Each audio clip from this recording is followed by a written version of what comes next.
Every week, Hillsdale College President Larry P. Arnn joins Hugh Hewitt to discuss great books, great men, and great ideas. This is the Hillsdale Dialogues, part of the Hillsdale College Podcast Network. More episodes at podcast.hillsdale.edu or wherever you find your audio. Also at the Hillsdale College Podcast Network, check out the Radio Free Hillsdale Hour, the Hillsdale College K-12 Classical Education Podcast, The Larry P. Arnn Show, and more, all at podcast.hillsdale.edu.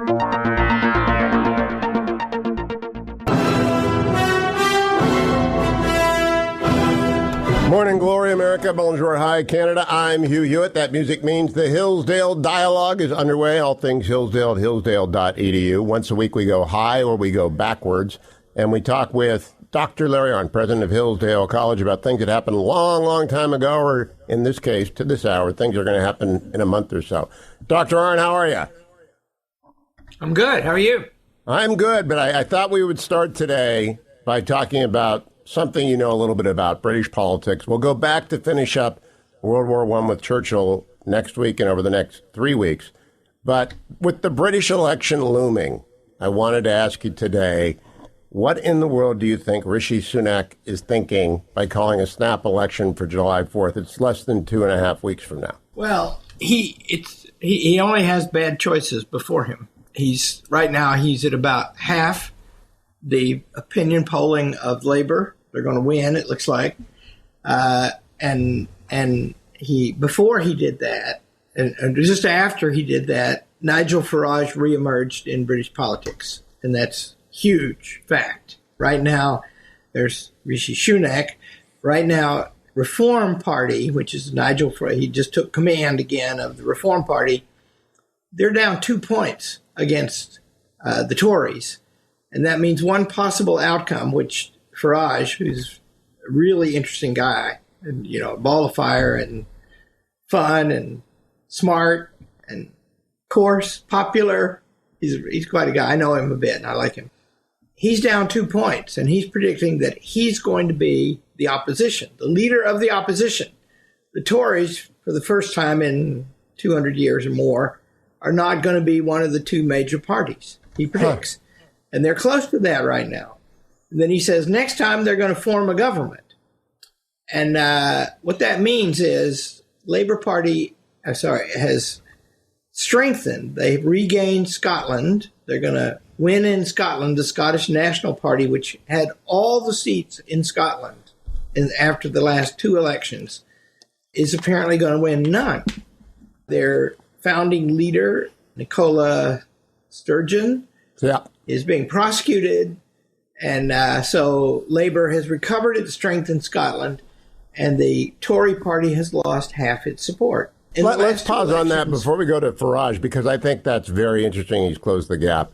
But the Tories have been in power for 10 plus years under a variety of leaders, going back to Lord David Cameron, who is back now as the foreign minister, one of Rishi Sunak's decisions we have to talk about, then Theresa May, then Boris Johnson, then Liz Truss, then Rishi Sunak. I don't know what they've gotten done other than Brexit. Boris got Brexit done. Is that the only thing that the Tory party, which is the blue party in Great Britain, that the only thing they can point to? And in fact, do they feel like it's done among the electorate, or were they dragged kicking and screaming to that? Well, they're not very spirited. It's as to quote a famous American politician, the victory of Labour is inevitable, but that could change. Actually, I don't think it could. No, I don't think it can either. No, they're not very spirited, and they're lost, right? Brexit was a big deal, and Boris going for it was the reason he became prime minister and the best thing he ever did in politics. But then he decided to go to net zero, and he decided to do that honestly. It could be that doing a bad thing honestly is not as good as doing it dishonestly. And so taxes are going up, and energy is expensive, and there's inflation everywhere. And they're backing off that now. because, the electric car future has arrived and people are not buying them. They're not buying them at all. I think that's partly because I had an episode. I went to in Detroit, the Automotive Hall of Fame, a big deal. And, Detroit is Motor City. And a friend of mine got inducted, a really great man named Fred Bauer. But there were two speeches by heads of office companies, auto companies, one posthumous. The posthumous one was by the co-founder of Honda. And it was full of Japanese honor and well-treatment of customers. And then the head of GM, her speech was about 100% self-driving, 100% electric, non-emitting, which is, by the way, electric is not emitting. And people are not buying these electric cars, and I think that she's listening to the popular, powerful forces that centered around the government. And she went that way. And, it's interesting, Honda and Toyota have not gone that way. Well, there's not going to be a market for it because it simply doesn't work in terms of when it's cold or when it's hot or when the distance driving is long and when the charging stations don't work. I know a lot of people listening right now are in electric vehicles. I had one given to me as a loaner the last time I had to take the car in because I have got a 15-year-old car and a 20-year-old car because I'm just hate spending money on cars. But I gave it to me and they said, "Can you take an electric loaner?" I said, "Well, I don't know." He said, "Do you have to go anywhere very far?" I said, "No." He said, "Well, then you can make this work." So I just don't think they're ever going to make that technology in this century. And the self-driving, Dr. Arnn, would you drive a self-driving car? Well, I met Mr. Elon Musk, whom I greatly admire and think he's crazy in a good way. And I said to him, I would like to have a electric car that goes forever and goes fast and drives itself when I want it to, and in all cases does exactly what I tell it. And his response was, working on it. Working on it. Well, there's a great book. I haven't read the book, but I've read a review of it called Why We Drive, right? And we want to go, human beings are volitional creatures. That is to say, they make choices. We're made to do that.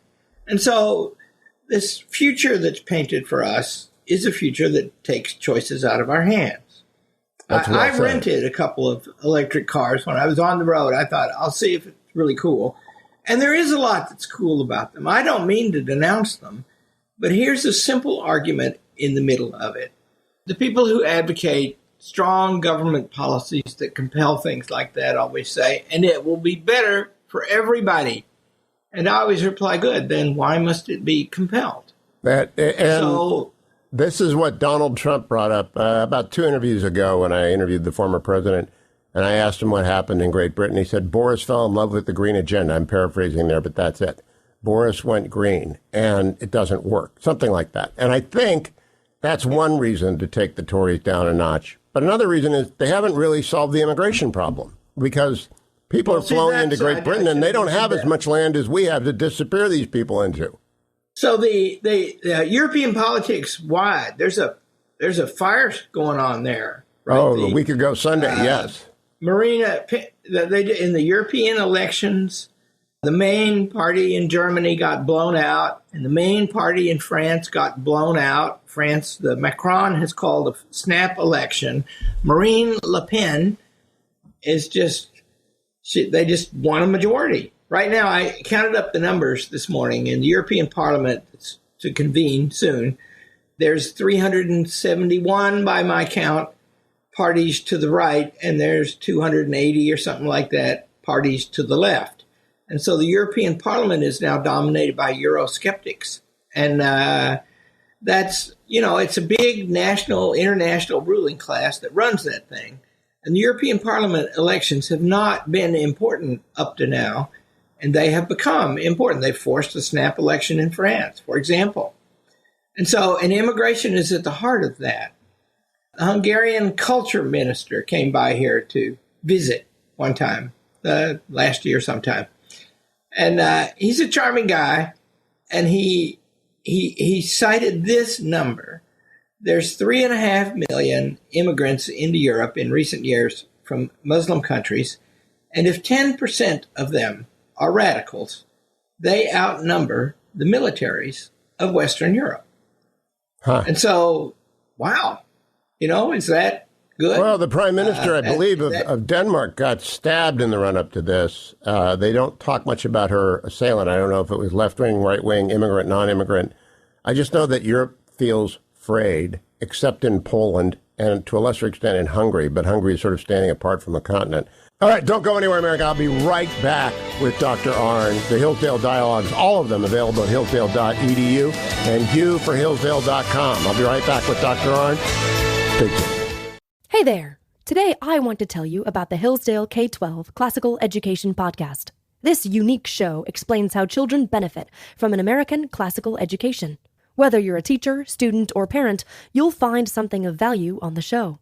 You'll hear from teachers and administrators from schools around the country, as well as Hillsdale professors and friends who are leading the effort to revive the American tradition of K-12 education. When you listen, you'll learn all about classical education, what it is, how to teach it, and why it matters today. And there are dozens of back episodes on specific topics, like teaching Singapore math, reading great books, and even understanding how athletics is critical to a child's development. Listen every Monday on podcast.hillsdale.edu. That's podcast.hillsdale.edu or wherever you find your audio.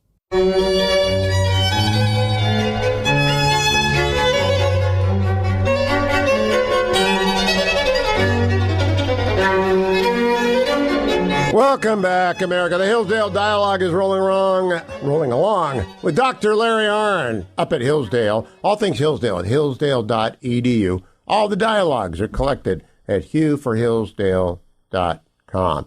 Time to keep our focus on Europe, but look ahead to some elections. How long do you expect Tories and or Brexit to be in the opposition? I have been reading as much as I can. I would not expect less than 2 elections in the opposition, which means Great Britain might be totally broke by the time they get back anyone who's Thatcher-like. Yeah, that's terribly unpredictable, right? It's a very divided country. We are too. And what you're asking is a question, what coalition, what large body of sentiment arises to unite the party of Great Britain, that thing, that wonderful, great, limited constitutional monarchy that's been a free country almost as long as we have, a free and representative country almost as long as we have, and that invented the idea of parliament, representatives to make law. And that developed over there very slowly, but after a long time, and it's very established, and they are shaking at the roots, in my opinion. I worry about them. I do too. My wife, who's from that place, got me reading the Daily Telegraph, and that's, sobering reading these days. Oh, it is. Okay, let me move on to the sobering reading we have in the United States. President Biden went over to Normandy, and again, this is your wife's native isle, and England, and he visited with the handful of survivors of that day who were all 96 to 106. And President Biden looked like he could have been one of the survivors. He moved that way. What do you think of the president's infirmity or energy versus that of Donald Trump? Well, that's not comparable. There's a great friend of mine named Ed Race sends out me political cartoons every few days. And they're always really great. And there's one of them, and it's a photograph of Trump at his rally in New York just before he was convicted of 34 felonies. And his posture is like this. Trump's a big man, and he's got his arms out like this. And the picture of Biden beside it is Biden in front of Independence Hall with the soldiers and the red lights. Yeah, that's it. And he's pointing at us, right? And he looks mean. He looks threatening. And the purpose of the speech and of his State of the Union address was to be threatening. He wants to show he's strong, I guess, and his way of being strong is to threaten the people for whom he works. It's called the mumble shout on this program. I've never used that term, but he now speaks in a mumble shout. And it's not, if you play the Reagan Normandy speech from 40 years ago, opposite President Biden's speech, the difference, of course, it's not fair because Ronald Reagan may be the greatest rhetorician of our lifetime, other than, I guess, Churchill was alive when we were alive, so Churchill will be greater than him. But other than Churchill, is there anyone that comes close to Reagan in terms of that oratorical ability that he displayed at Pontotoc in 1984? Yeah, well, no, Reagan is the best, I think. But Biden's not in the running. And I don't think he ever has been, by the way. No.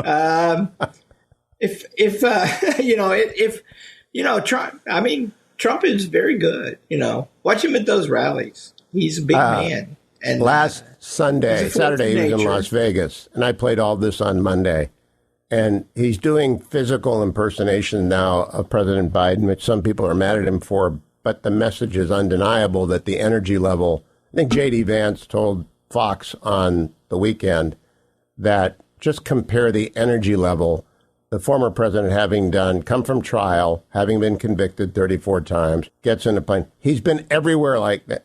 Younger people won't know what Ricochet Rabbit is, but he has been ricocheting around the country nonstop, vacuuming up money and giving, he was down in our old neck of the woods in Orange County, California, and the people were in the harbor and lined up along the street. It was massive. I just think there's something going on here. Yeah, I think so. And I'd hold that thought. We'll come back to that. Dr. Arnn and I first met in Orange County in 1989. That's how long we have been friends. In those wonderful friendship, but it is more than a friendship. It's a project for us and for you. That's why we do the Hillsdale Dialogue every week. Lift everybody's eyes up to important stuff and to current events that matter. All the Hillsdale Dialogues are at hillsdale.edu, along with all their video courses, all their free stuff. You can subscribe to Imprimus, the old-fashioned newsletter that arrives in your mailbox. Stay tuned. The Hillsdale Dialogue rolls along next on The Hugh Hewitt Show.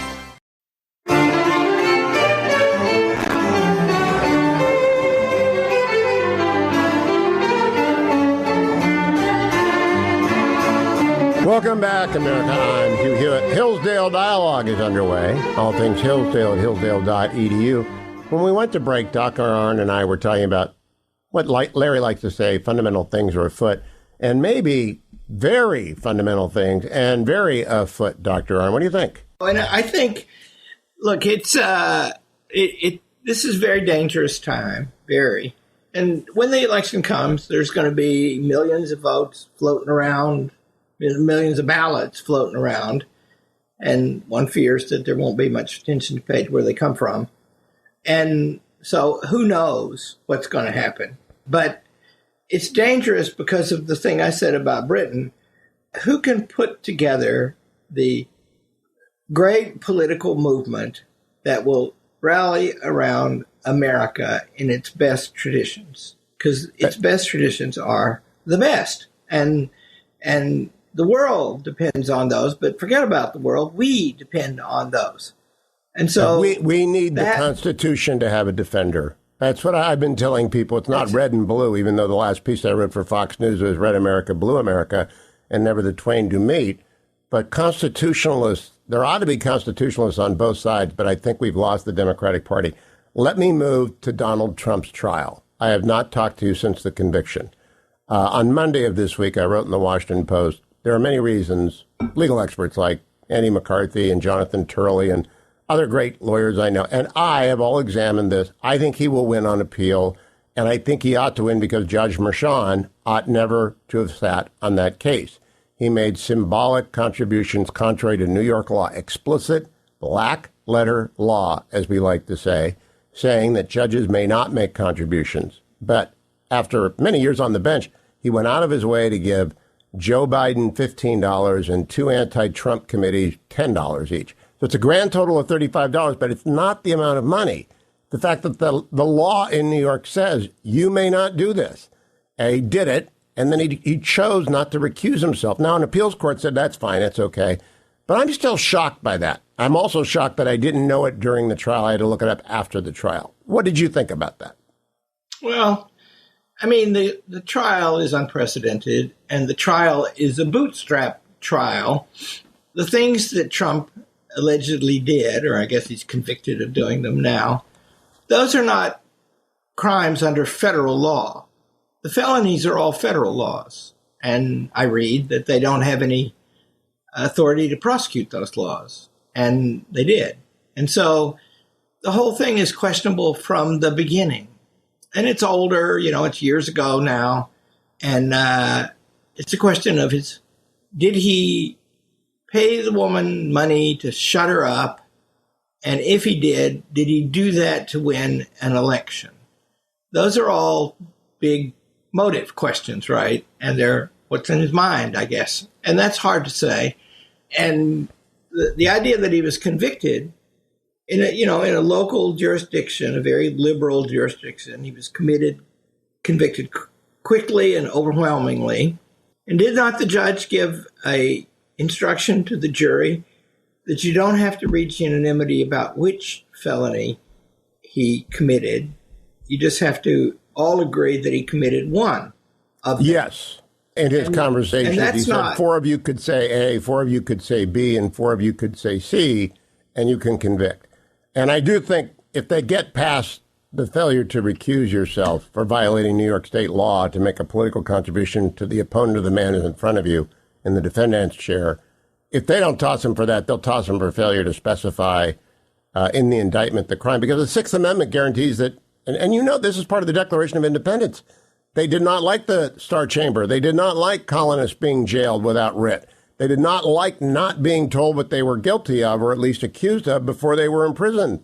It's astonishing to me that there's an outrage about this.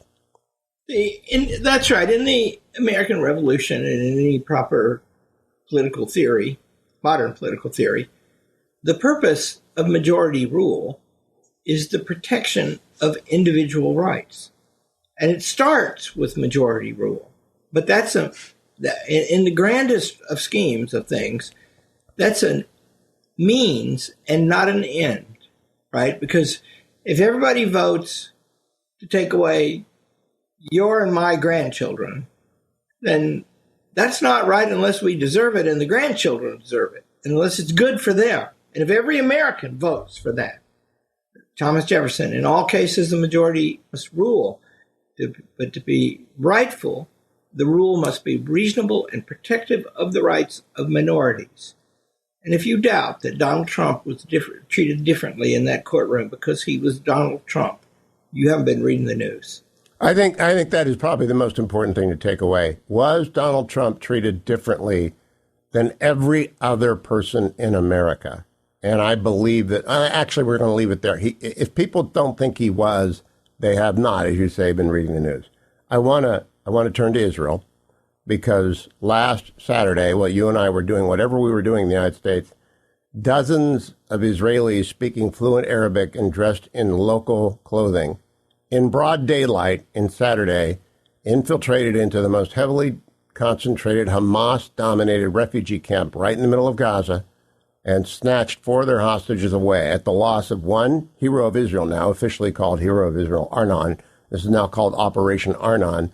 And it's an absolutely mind-blowing operation. Now, it can't be repeated, and they were quick to tell people, don't expect this to happen again, because we had to wait for Hamas to nap to do this. But the Israelis know how to do this, and I thought it was significant. We ought to pause about it. What did you think about that? And then do you expect Bibi, now left without gaunts and a protection on his left flank, he's going to, I think, have to lean to the right. What do you think that means? So the rescue and what you predict it means for Israel. Well, brilliant, the rescue. I like it, we need in America, we need imagination and innovation in the protection of ourselves. Because our thing is always cumbersome and send a big force and spend $1 trillion and we're running out of trillions. Whereas they are up against it all the time. And in the middle of their political crisis, which is deep, there seems to be very widespread support for the war. Gantz, in his resignation, according to the Wall Street Journal this morning, says that better prosecution of the war is what we need. He didn't quit because he's against the war. And what does that mean? I don't know. If the government breaks, can the government break right now in the middle of all this? That's a heck of a thing to be worried about. They've got a big war in Gaza, and they've got a big war brewing in up in the north near Lebanon. They've evacuated tens of thousands of people. So it's a hard thing. And my own view is you have to admire them for the way that they're fighting. And my biggest fear, this comes probably from talking to you about Churchill so much, my biggest fear is that Israel will leave Sinwar standing and he will emerge from the ruins of Gaza, not unlike Churchill did from the Battle of Britain. I mean, if you don't kill them and they live, and you don't drive them into exile and they live, they're not defeated. They're stronger, and they don't really care how many of their civilians are dead, as far as I can tell. First of all, Gaza is not a system of popular rule. They did elect Hamas. There hadn't been elections since then. And there wouldn't be any free choice in election if there were one. And so what they've done is they've turned that thing into an extensively underground fortress for attacking Israel and controlling their own population. And so the idea that they care, I mean, why, if you care about your civilians, do you embed your defenses under hospitals and stuff and amidst the domestic population? That's not what they do. And so the idea that somehow that's legitimate is crazy. And the idea that Israel is that we want them to appoint the Palestinian Authority to rule Gaza. And the Palestinian Authority is not reliable. Its roots are in Nazism, actually. It descends from a man named Haj Amin al-Husseini, I've said it before on the show, who was a Gestapo officer and was the Grand Mufti of Jerusalem for 20 years before, into the Second World War. And that's, if any people have a right to some land, the Israelis have a right to Israel proper. It comes from the same place some Arab countries come, and they have a right to defend themselves. And they are going about that with real energy, and we ought at least not to be in the way. Not in the way, and I want to remind everyone, I'm coming back with Dr. Arnn to talk about what it means to be not in the way. Whether you've just started teaching or spent decades in the classroom, you know there's always more to learn. But where do you start? Well, here at Hillsdale College, we have the answer for you. Tried and True, a primer on sound pedagogy by Hillsdale College professor Daniel Copeland. In this little book, you'll read lessons from more than 25 years of Dr. Copeland's classroom experience. It's all distilled into 14 easy-to-read chapters on lesson planning, assignments, and classroom management, and it will help you improve your skills and inspire you as a teacher, one of our most important professions. Whether you've been in front of the classroom for years, or this is your first year, when you read Tried and True, you'll find something to help you keep improving every single day. You don't need to go at it alone. Let Dr. Copeland's real-world experience encourage you and inspire you. You can get your copy today at hillsdale.edu/true. That's hillsdale.edu/TRUE. Thanks for listening.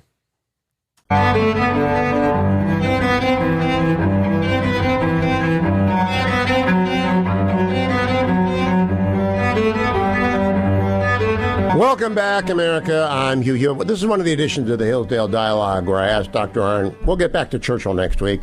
I want to go over current events, including current political events. Reminder, Hillsdale is not for profit. They don't take sides, but they do watch the news as much as you or I do. All things Hillsdale, by the way, at hillsdale.edu. You can get Imprimis, which is great speeches and addresses made at Hillsdale, if you go to hillsdale.edu and sign up. Back to the news. All right, I've got one more thing to ask you. We're down to about 3 minutes on this edition of the Hillsdale Dialogue, and that is the short list of vice presidential selections possible selections put out by former President Trump's campaign. It was definitely a leak. It's definitely a trial balloon. But it's got Senator Rubio and Senator J.D. Vance and Senator Tim Scott and Senator Tom Cotton. It's got Governor Burgum, got Dr. Ben Carson, and Byron Donalds, 8 different people, and Elise Stefanik, Congresswoman from New York. I only see two of them that add to the ticket significantly. One is Burgum and one is Cotton. I like them all. I don't think Rubio can overcome the constitutional problem unless Donald Trump wants to move to New Jersey, and I don't doubt he's in a hurry to do that. But I understand why he's on the list, because he is a very powerful orator. But what did you make of the list, and who do you think matters at all, if the vice president matters at all, in a Trump versus Biden race? What's the constitutional problem? What you can't have about? You can't have the president and the vice president from the same state, and that's in the 11th Amendment. Oh, I see what you're saying. They're both Florida residents. Yes. Yeah. Okay. Well, I like the list. There are people who are good with Trump. Tom Cotton is a very able man. Vance is a very capable guy. He's a hillbilly like me. He's probably closest to the politics of Trump. It's a good list, and I don't know that it matters all that much. Rubio, by the way, sort of messed up after he got elected to the Senate. He made a deal with McCain and others about immigration, but he's overcome that. He was a fabulous candidate for public office in those days, and is again. So yeah, I could live with anybody on the list.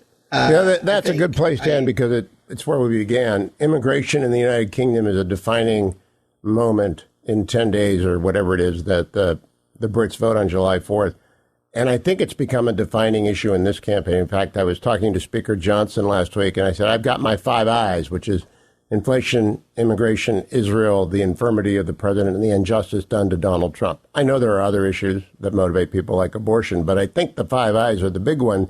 And maybe immigration is the biggest of them all, Dr. Arnn. And if 10 million people cross that border, and that's the low end, a lot of them are bad folks. Even if it's only 1% of 10 million, that's 100,000 very bad people.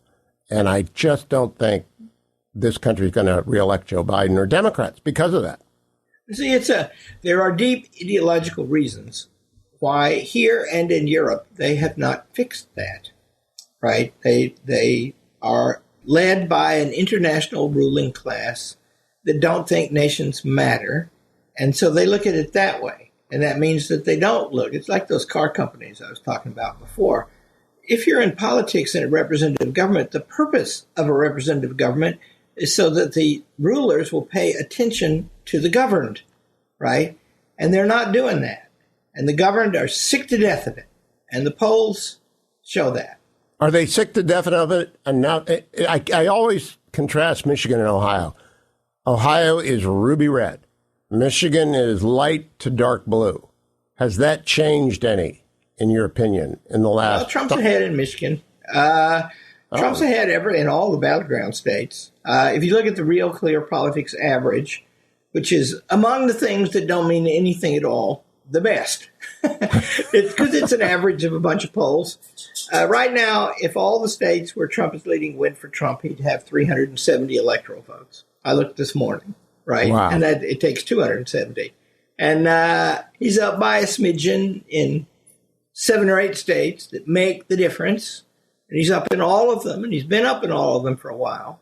And there are polls now that have Trump above 50%, not in the Real Clear Politics averages, but they have him above 50% for the first time I've ever seen. I've seen national polls that show him up above 50%. That never happened before, and that's since the convictions, right?